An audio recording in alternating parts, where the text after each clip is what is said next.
Hi, this is Roger. Thanks for dropping by.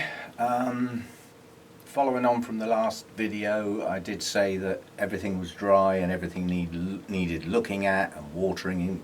Well, I say if necessary. I know it's necessary. My Miltoniopsis don't get looked at very often. They live on the floor in the coolest place that I've got under a constant computer 6x6 fan that runs 24/7, so they've got constant air movement, and in my environment that's the best I can do for them. They get reasonably bright light. Obviously that's getting less this time of year, but I just thought I'd do a brain dump on Miltoniopsis. Out of the orchids I've got, I'd say they are the fussiest, and it's a matter of getting your head round them. That's all it is. If you're growing them well, then well done, because you're one of the few. A lot of people struggle with them, and they're not difficult, they're just fussy. So I thought I'd pick each one up in turn as I water it and talk about what I'm doing. Now that weighs nothing. It's light as a feather because it's dry. Now I don't know the weight of all of my pots. I've got too many, but I do know when a plant's dry, and that's one of them. So let's talk about what's happened to this plant as a consequence of it getting dry. Well, quite honestly, in a very humid environment, when the temperatures haven't been that warm for the last few days, what's happened to it? Absolutely nothing. Nothing is wrong with this plant, the fact that it is virtually dry. This one hasn't been repotted. It's still in what I consider to be a satisfactory media. It's in bark, yeah? It's got some roots showing around the top of the pot, a little bit of frazzling on the ends of those roots. That happens naturally with these. These do not naturally produce aerial roots. Some do, but they're better off in a media. That's how they would normally grow. Now that's not a bad plant. It's got a good new growth coming up here, and it's got another one down in there. So it's effectively got two new growths. Providing they keep growing and get up to the size of the older bulbs, then they will flower probably down both sides of each of the new bulbs as they mature. Okay, what's going on then? This water here has no feed in it. However, it's filtered water, so it does have a TDS value. So there's something in that water, I just don't know what. But whatever it is not harmful. There's no chlorine, that's long since been taken away. So it's probably got some nitrates in it. It'll certainly have some calcium in it, which is good stuff. You know, that doesn't do your plants any harm as long as it's in sensible quantities. So there's some stuff in there. There's enough to keep that plant ticking over whatever's in my tap water after it's been filtered. Okay, light as a feather pot, and in this case I'm going to water it. And I'm really going to water it because it's dry. Now what happens as I tip that water through? Any acidity that is built up in that media is now going to get a wash. But in this particular case, it's not going to do much. The reason it's not going to do much is that the bark is dry. Now if you want to try and wash acidity out of media, it needs to be moist in the first place or it doesn't work as well. Okay, so that one's now watered. I'm quite happy with that plant. It's got no dead bits on it. It's got two strong pseudo bulbs and two new growths. It's got no tag on it because it didn't have one when I bought it.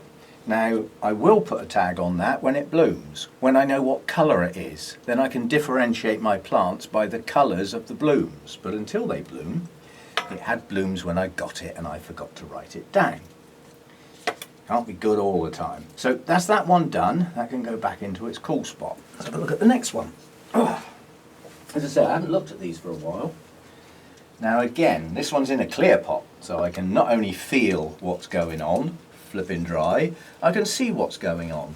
That bark is dry, right down to the base. Are the roots dead?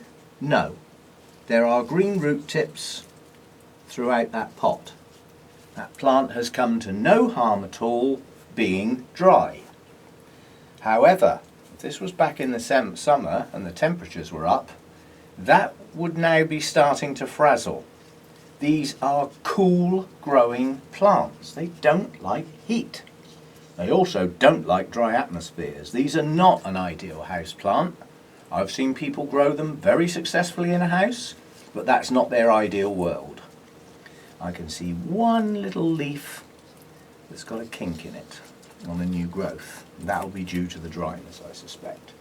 So again, let's see now. Let me see if I can demonstrate. If this plant was still slightly moist, I'd go like this. I would just do what I call a trickle water, just to make sure the surface is wet. Yeah? That way I haven't re-soaked the base that's already wet. What you're going to do, if you keep doing that and the bottom of your pot doesn't dry out, is you will start the media breaking down. And I can tell you for a fact that the one thing Miltoniopsis do not like is acidic media. Once the media starts to break down, they basically curl their toes up. They do not like it. And if they've got nowhere left for their toes to go, they will die. So take care with your media. You've got a happy balance with Miltoniopsis.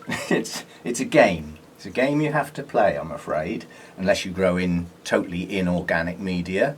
And who knows, these might do okay in inorganic media, but I don't grow that way, so I have to put up with media breaking down.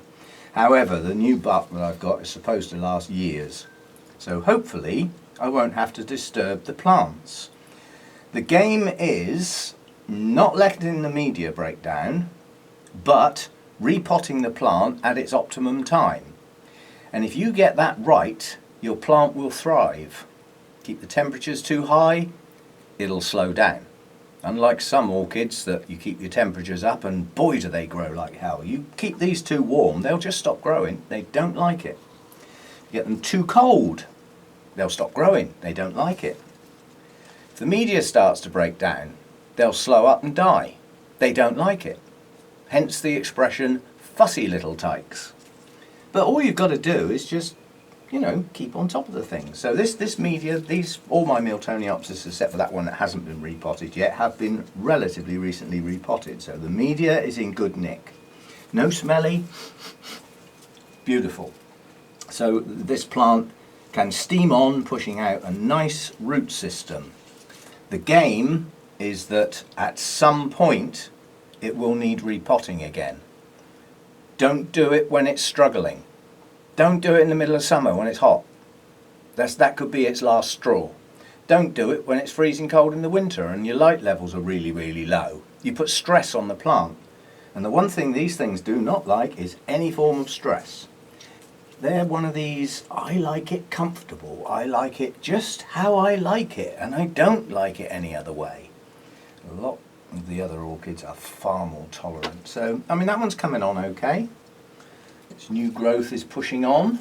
Single new growth. I'm not sure all the others have actually flowered yet. Can't remember, basically.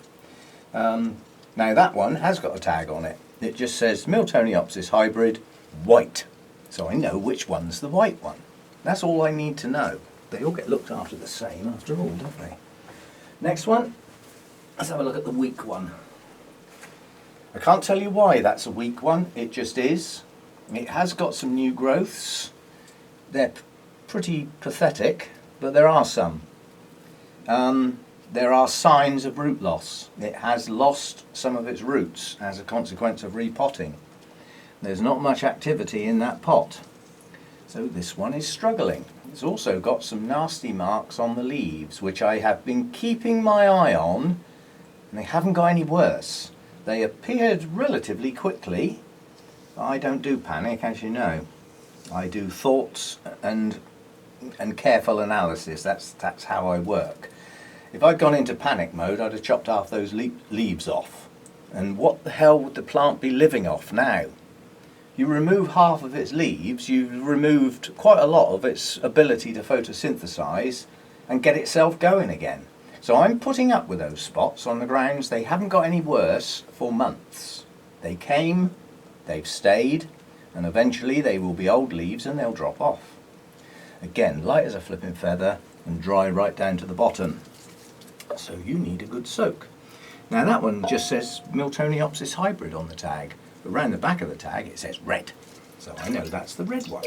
And that really is a beautiful bloom when that one comes out. That's flowered a couple of times for me. Now at the moment, it's hanging on. That is not full of life and vigour. It's hanging on. But we're coming up to the time of year when the average temperatures during the day are going to drop. And they're going to drop down to this plant's comfort zone. So if it's got any chance of picking up, autumn's a good time, spring's a good time, winter's not, summer's not. These do not like winter or summer. They like autumn and spring. Yeah, so do I, come to think of it. Now this one, save this one till last, that is showing signs of dehydration. Can you see? Those are new leaves. They should not be bent. Yeah? So that needs water about 2 days ago. It didn't get it, it's going to get it now. It's got quite a few new growths on this one. Yeah, that's actually 1, 2, 3, 3 or 4 new growths on that one. Be nice if they all flower together. Pink. So by deduction, if I've got the red one, the white one and the pink one, the one without the tag is the purple one. Yay! Good when you know your plants. Again, that's dry down to the base, that needs a good soak. It's in relatively new media, hasn't long been repotted. In theory it should be thinking about putting out some decent roots now the weather's getting more suited to it. And hopefully it will push on. So, thing to remember with these things, do not let the media get acidic and start to break down, you'll kill your plant. Don't keep them in hot, dry, still air, you'll kill your plant. Don't get them too freezing cold, you'll kill your plant.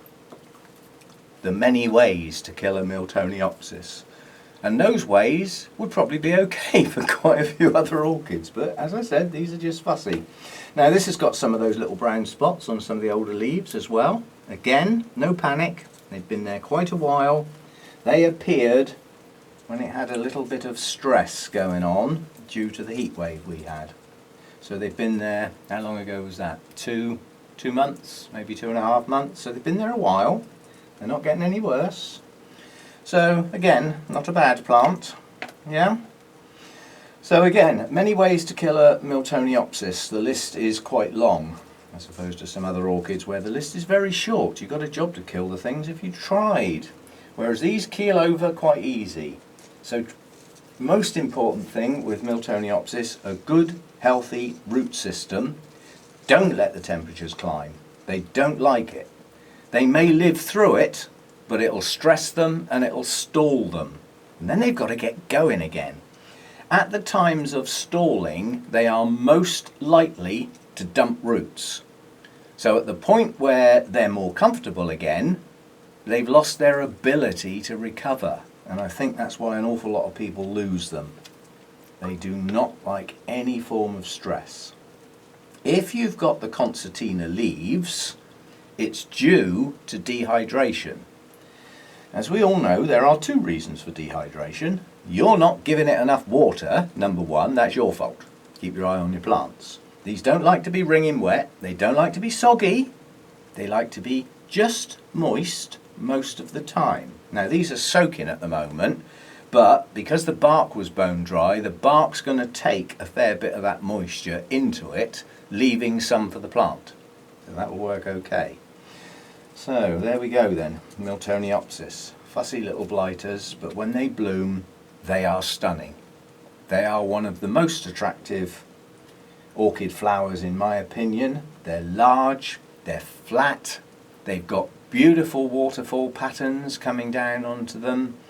They are beautiful and most of them are highly fragrant. What more could you want?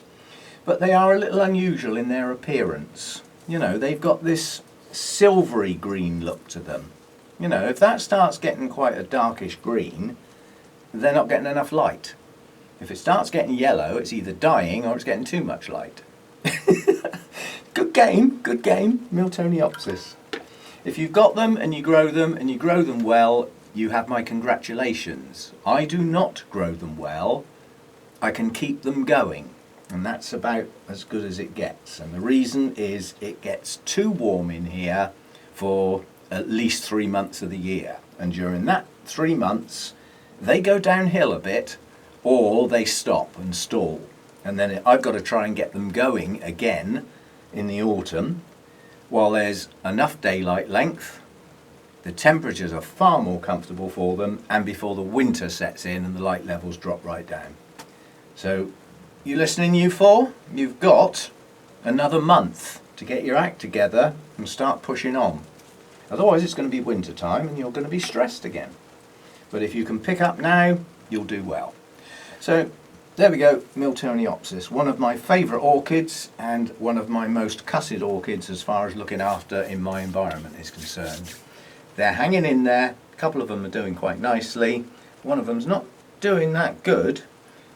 Yeah, and this one, as I said, is showing distinct signs of dehydration, but not dying. It just hasn't been watered. It should have been watered a couple of days ago.